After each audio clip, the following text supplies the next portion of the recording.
We are thrilled to welcome everyone to the second annual online conference for educators.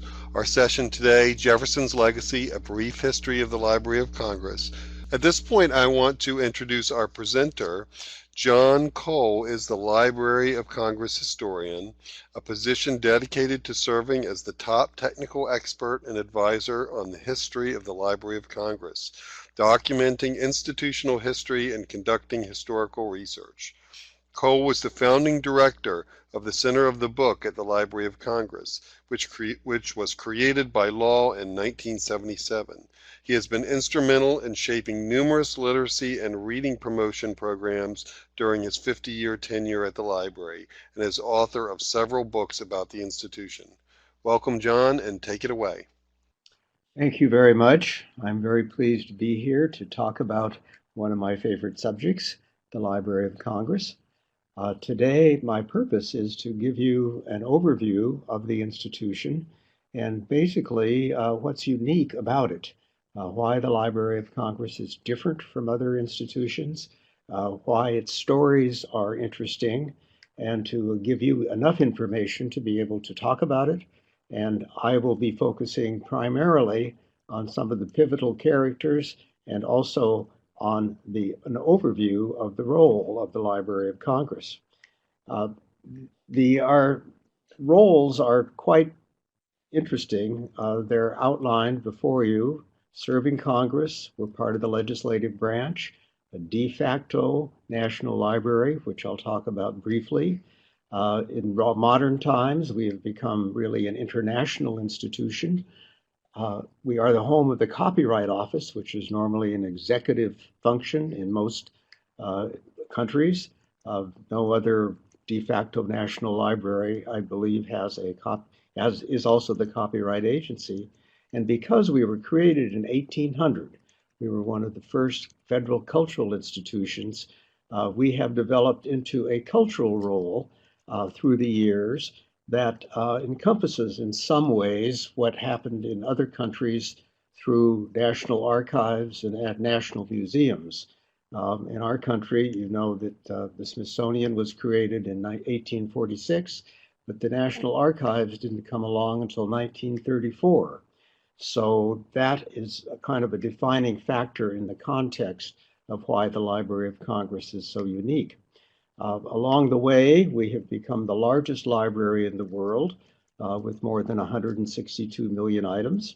What you see is on the screen is the Library of Congress building that opened in 1897. What a lot of people don't realize is that we started life in the United States Capitol. And I'm going to take you through some of the features of that life in the Capitol before we get to the National Library role, which was consolidated in 1897 when this beautiful building you see before you, which was built to out Europe, and did really establish the library's national role. We started, as I've already mentioned, in 1800 when President John Adams, signed a bill appropriating $5,000 for the books for the use of Congress. Previously, the Congresses were in New York and in Philadelphia, and they had use of the New York Society Library and the Library Company of Philadelphia. But when a brand new Capitol was built with the compromise between Jefferson and Hamilton, Congress had to cough up the money for its own library. And we started as a small research library for the Congress. And again, we were located in the United States Capitol all the way until that beautiful Jefferson building I just showed you opened. But we had a lot of trouble in the Capitol building. You see illustrated problem number one, which was that this happened in 1814. Actually, as the War of 1812 progressed, the Americans invaded York, which was the British capital, now in Canada, Toronto, and burned their capital and burned their library. So when the British got to Washington, D.C. in 1814, the capital and retaliation was very much on their mind, and indeed, the small Library of Congress of around just a few thousand volumes in the north end of the Capitol was destroyed. I'm drawing from Harper's New Monthly magazine, depicting the popular notion, which in fact was true, that the invaders used the Library of Congress as kindle, if you will, for the fire. However, to the rescue comes Thomas Jefferson. Now, Jefferson, as you know, was the president of the United States between 1802 and 1809, a book lover, really had back in Monticello a marvelous, comprehensive library that he had built. And he actually nourished the Library of Congress when it was in the Capitol.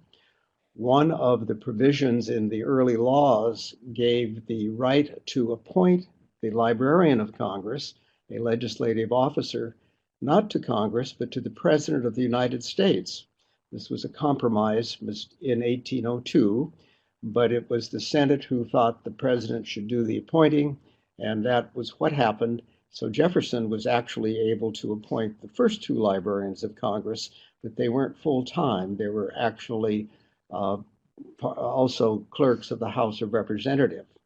But the point of this slide is that Jefferson was disturbed when he knew what happened in Washington, and he offered to sell his comprehensive personal library, which covered many different subjects, many different languages, to Congress for a price that was fair. He sent the offer to a bookseller who talked to Congress, and the agreement was that for roughly 6,400 volumes, 6,487, were sold to Congress for roughly $25,000, which was around $4 a volume.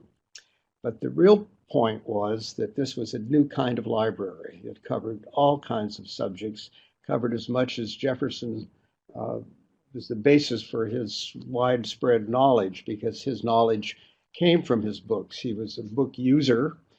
He wanted and used books on all subjects, so his library included books in other languages, included music, it included more geography than was in the library before. It had cooking, and his real point was on the bottom of the screen, a quote in the letter he sent to the bookseller. There is, in fact, no subject to which a member of Congress may not have occasion to refer.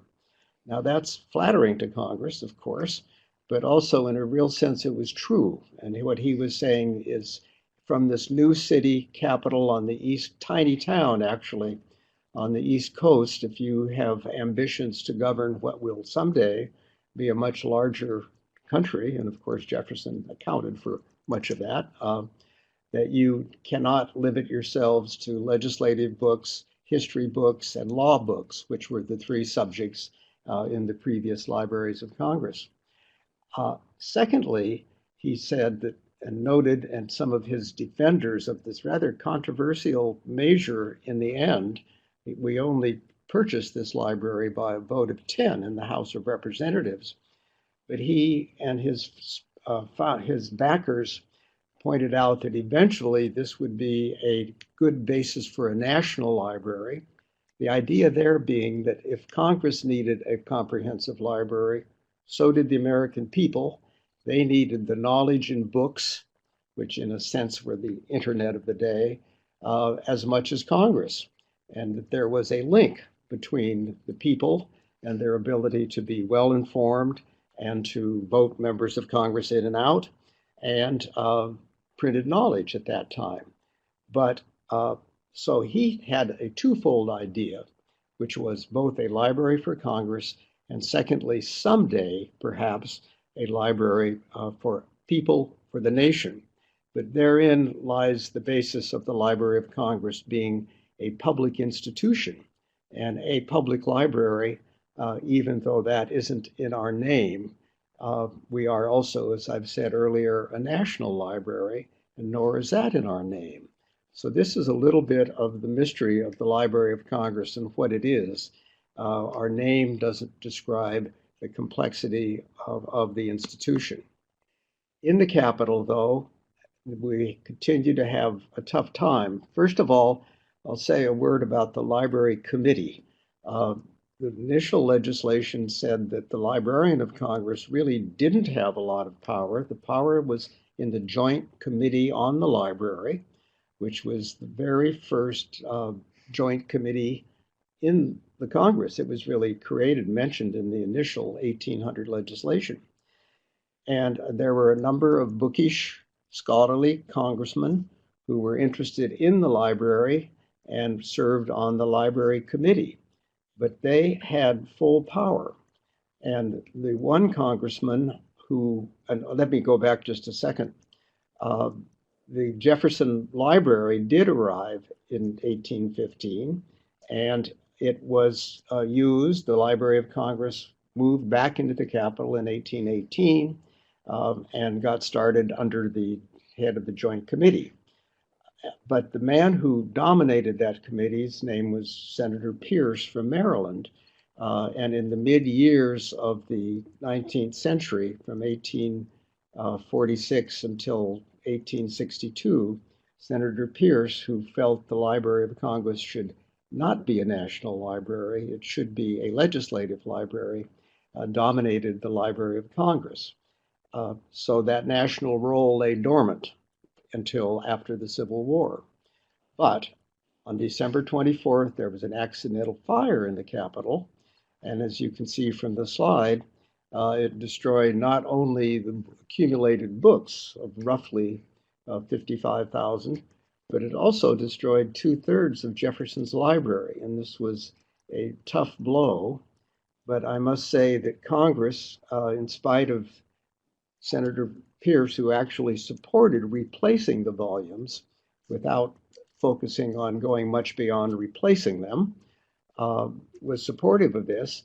And the Congress voted to say, yes, we want to continue to have the Library of Congress here, and we will vote money.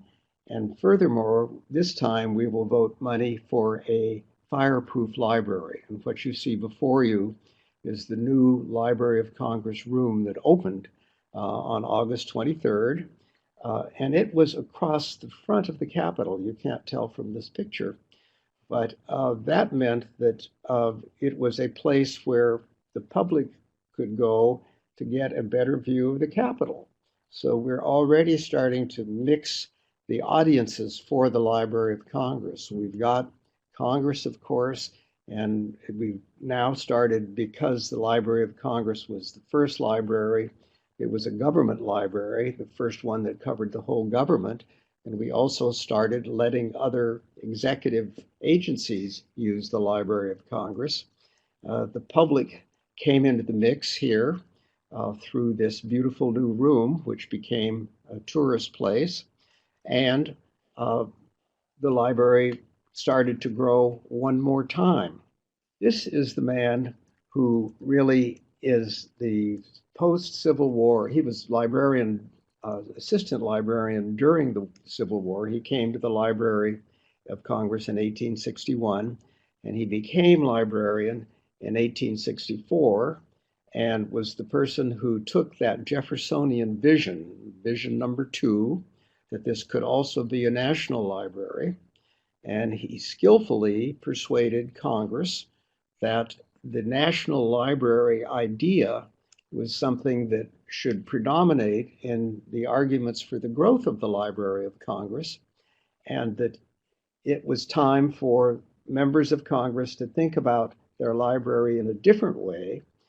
His idea was that we would accumulate Americana, books about America, in one grand location, which would be the Capitol for the time being, and that a way to do that would be to centralize copyright at the Library of Congress in the same way that the European libraries, which were very much on his mind, had operated. This was true of both the British Museum Library, started with actually a private library from royalty, but nonetheless took on the copyright deposit responsibility. And the same was true of the Bibliothèque Nationale. Another reason that Spofford thought this would be important was that back in the 1840s, before he came to the Library of Congress, Congress had experimented with sharing copyright deposits with the new Smithsonian, which was opened in 1846, and the Library of Congress. And the initial copyright system in the United States used federal offices and did not involve libraries. Spofford's idea was that as the Library of Congress moved towards becoming the copyright agency, he wanted to ask for two copies, one as a record copy, and back in 1846, when there was a brief experiment, both the Smithsonian and the Library of Congress got a record copy to keep for registrations. In other words, in return for copyright protection, that copy was preserved.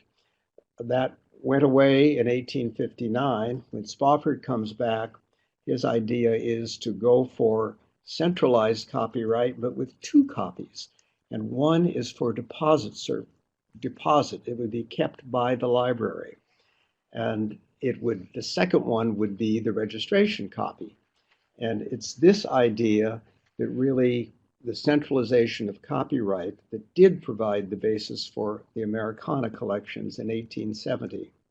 Along the way, Spofford was also a good politician, and he worked with members of Congress to, first of all, get himself the job as the librarian. He came as assistant librarian in 1861 from Cincinnati, where he had been a bookstore owner, if you can believe it, kind of a literary entrepreneur. And that store went broke, and he became an editorial writer for the Cincinnati Daily Commercial. But he had educated himself and knew about copyright. In those days, he wrote editorials about copyright. So he was well prepared. Once he came to Washington and joined the staff of the Library of Congress in 1861 as the assistant librarian to think about this. And in fact, he lobbied to get the position of librarian, which he did when Lincoln appointed him in 1864. But he lobbied by putting a petition on the walls of the library in the Capitol for members of Congress saying, if you think I have done a good job, please sign here and I will let the president know.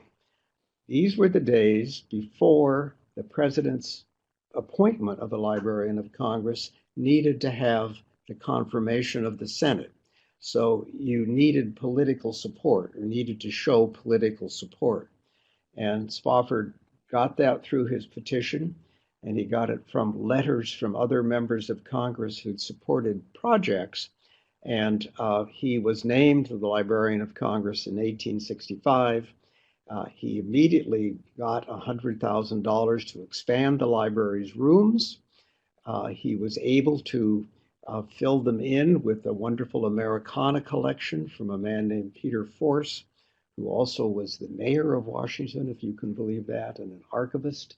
But the Force collection occupied one of the two new expanded rooms in the Capitol. And in the second room, he was able to put, believe it or not, the whole Smithsonian Library. Back when the idea was the Smithsonian might become a national library, it was scotched by Joseph Henry, the director of the Smithsonian, and by firing the librarian who was in charge. And Henry said, someday somebody will come to the Library of Congress, and that turned out to be Spofford. And Henry was so eager to get rid of the Smithsonian idea of a national library, he actually loaned permanent loan the entire Smithsonian Library to fill Spofford's second room. The rooms were jammed. Now Spofford had a new problem. He had books everywhere.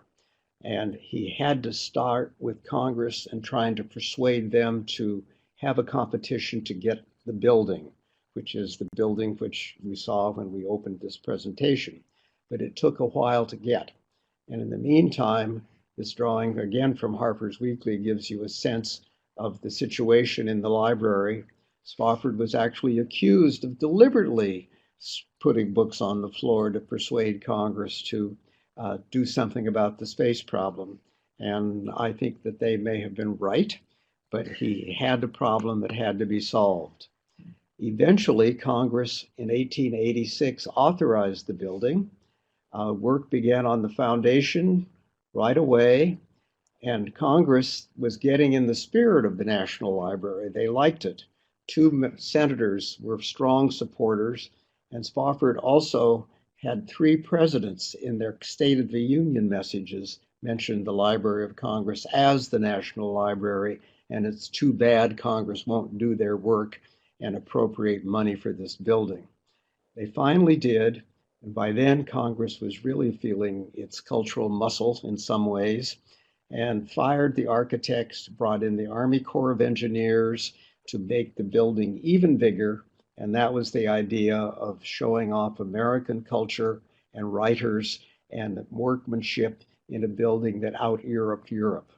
And there was plenty of money coming to the Corps of Engineers, enough to hire 50 well-known artists, America, sculptors and painters, to decorate the building, in addition to the workmen who had been laboring since 1888.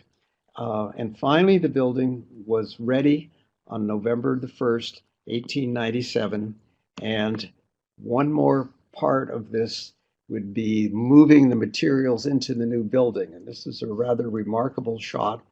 When Spofford was out of space in the Capitol, he really found 16 different rooms throughout the Capitol in order to stuff the materials that he needed. But the key was that the copyright law included more than books in those days, and it does now too. It included maps and prints and photographs, which later morphed into movies. It included music. And you see these piles of materials brought from storage in the Capitol and dumped on the floor of the new building. And you can believe it took a couple of years to sort this out, but it really is multimedia. It's the basis of the Library of Congress's great multimedia collections today, because these items came to us through the copyright law. Spofford was one librarian who really used the Jeffersonian philosophy that you needed a complete collection for all kinds of purposes. But Spofford got copyright and built the building. The second librarian of Congress who really moved things ahead, and here we're hitting the pivotal people only, was a man named Herbert Putnam.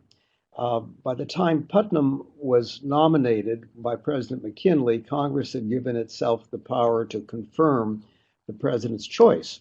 And Putnam also was a president-elect of the American Library Association, so he brought a different perspective. Spofford was an old-fashioned bookman who wanted to get the National Library started, but didn't look beyond it being a great American mass of publications that people would come to use. Putnam reflected the new thinking of librarians at the turn of the century. And the idea was that in American librarianship, that one way you moved ahead was through cooperative activities such as cataloging. And he used a method of centralized cataloging that was possible because of the 3x5 card technology that had developed. And Putnam actually, here he is seen in his beautiful new office, today's ceremonial office, in what we call the Jefferson building. But he decided to not only use catalog cards, but to print cataloging information on those cards and then sell them at cost to libraries and other institutions around the world, which made the Library of Congress, in the first half of the 40 years in which Putnam was librarian, turned us into a bibliographic center and a great help not just to libraries, but to researchers who in the era of union catalogs could start locating collections all over the country and eventually all over the world. Putnam also thought that Spofford hadn't quite gotten far enough in building collections, and that we, the Library of Congress, should go international. And in 1905, Putnam started sending Library of Congress employees to other countries to investigate collections. And the first one really that was Russia. He knew of a collection in Russia, and he sent a Library of Congress person over there to investigate. And indeed, we ended up purchasing a huge Russian private library called the Udin Collection, which became the basis of the Library of Congress's Russian collection. He soon did the same for China. He did the same for other countries in Europe, and our international collections were on the way. This was in the Jeffersonian spirit because Jefferson himself had collected books in a number of languages and a number of subjects. And this helped the Library of Congress grow. And just to give you a sense of what I'm talking about with size, when the Library of Congress moved into its new building, it had 108 employees.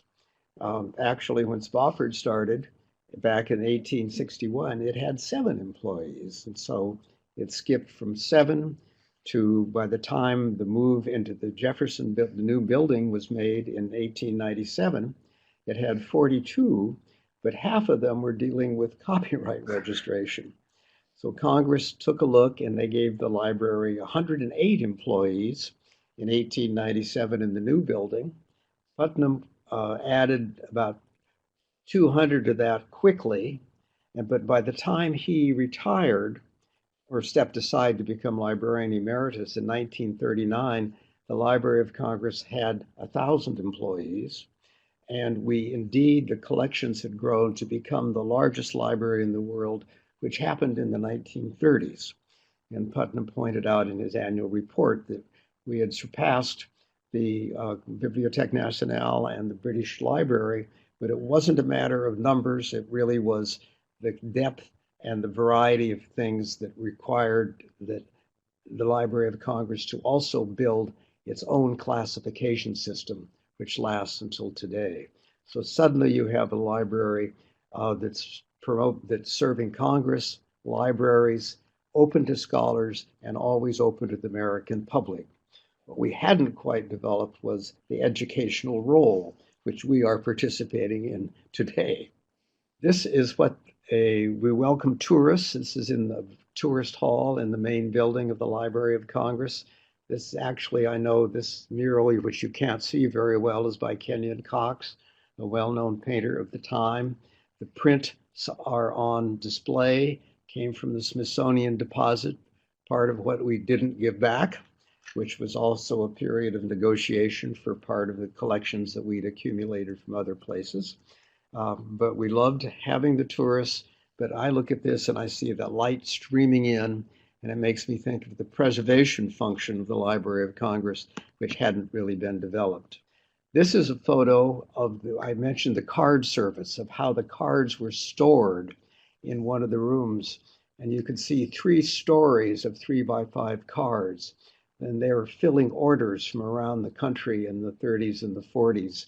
This was the bibliographic center function, which was waiting to be automated, but certainly had not been in those years. And it was a major part of what the library did. Another important role at this period, and there's Putnam on the far left, is that we were the custodian of the Declaration of Independence and the Constitution. There was no National Archives yet. Putnam went down in 1921 to the State Department and filled out his forms and managed to persuade President Harding to transfer the custody of the Declaration and the Constitution to the Library of Congress, and with the idea that they would be on permanent display. And what you see there is President Coolidge and Putnam and members of Congress dedicating the shrine in the Great Hall of the Library of Congress, open to the public, where people could come and look at those 2 documents. And they were with us until, they were sent to, during World War I, for safekeeping to Fort Knox, along with some other treasures. and then finally were returned to the National Archives after the war. They've come back from the war. Putnam was made librarian emeritus in 1939. And there is Archibald MacLeish, who was Librarian of Congress from 1939 to 44 in the center, examining the returned Declaration of Independence, but it hadn't yet been returned to the National Archives, and it finally got there in 1952. This is yet another role. We were the home of the presidential papers until the FDR library opened, and President Truman, of course, actively promoted that project. And actually, I remember reading about him signing the legislation so we could microfilm the presidential papers. And so we have all of the official papers for all the presidents up to Roosevelt, with the exception of the Adamses. And the Adamses have their own library, which is not to say we don't have Adams papers, but we don't have the official one. Finally, this is the other role I wanted to mention.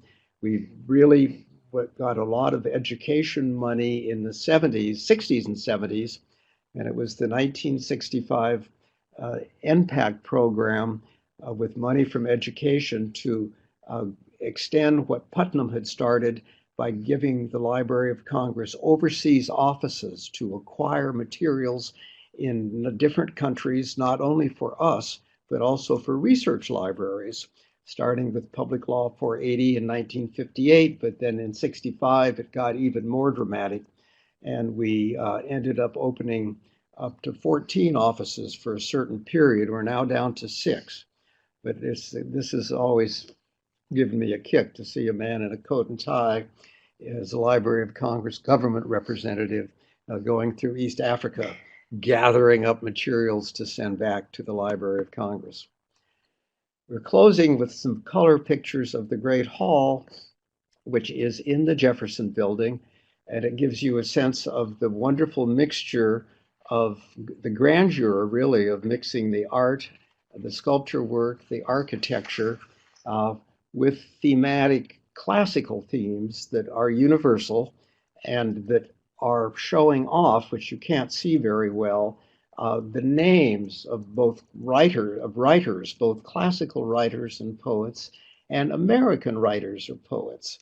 So the building, in some ways, is really a symbol of American cultural nationalism. We're showing other cultures, but we also are making certain people realize that we're the up-and-coming people for this, and that we are able to celebrate our own happenings and our own figures in different fields of knowledge.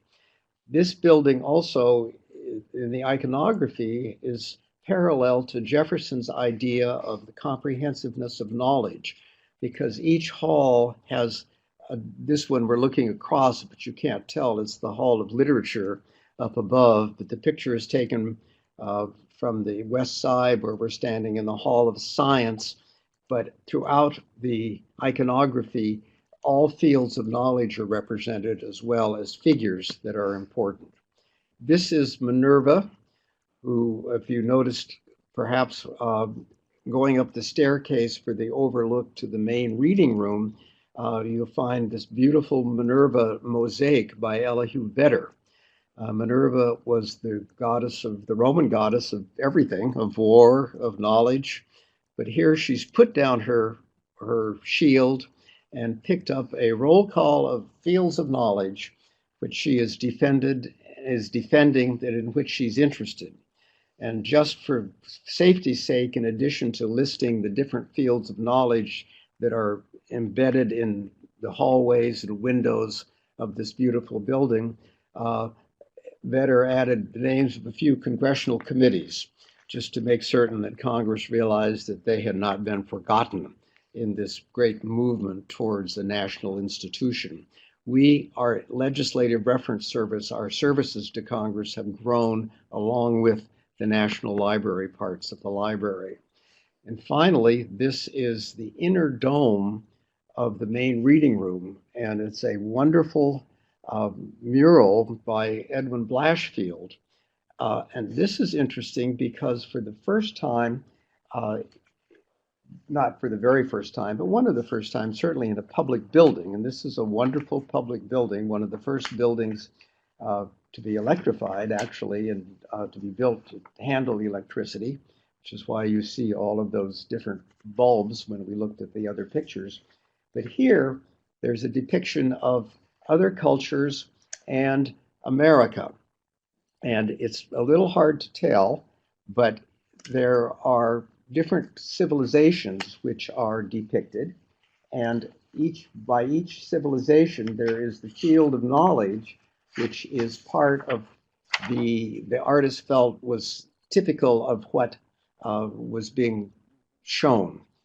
For example, there's upside down center is Egypt, and Egypt really embodies written records, and that underneath is given as Egypt's contribution. And going around quickly, Judea is religion, Greece is philosophy, Islam is physics, which is real interesting for a building that opened in 1897.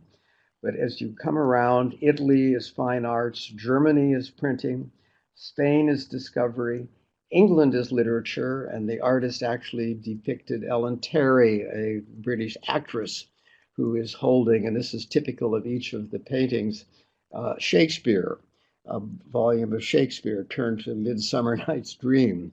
But finally, France is emancipation, and then up next to Egypt, you see upside down here, America.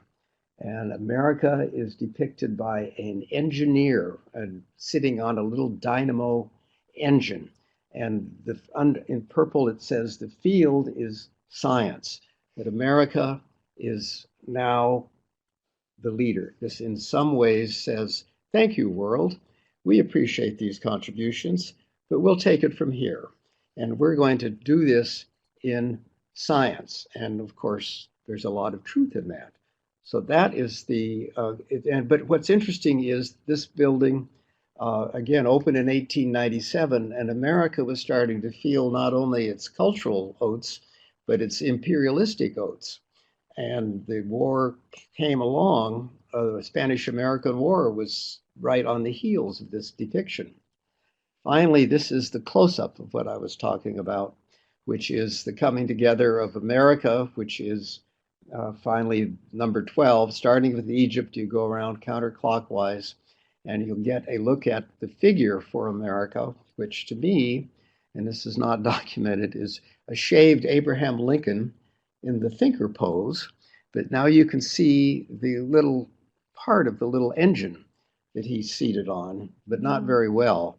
But it really, again, symbolizes technology and science and the future of America. So what you have then is a building that embodies some of the traits of the unique nature of the organization, which is a library that covers all subjects, but it's more than that. It's a government agency that has certain government functions because it came early in our history. It's a historical cradle of different kinds of cultural, not only artifacts now, even though we're not the archives, we still have some artifacts we've picked up.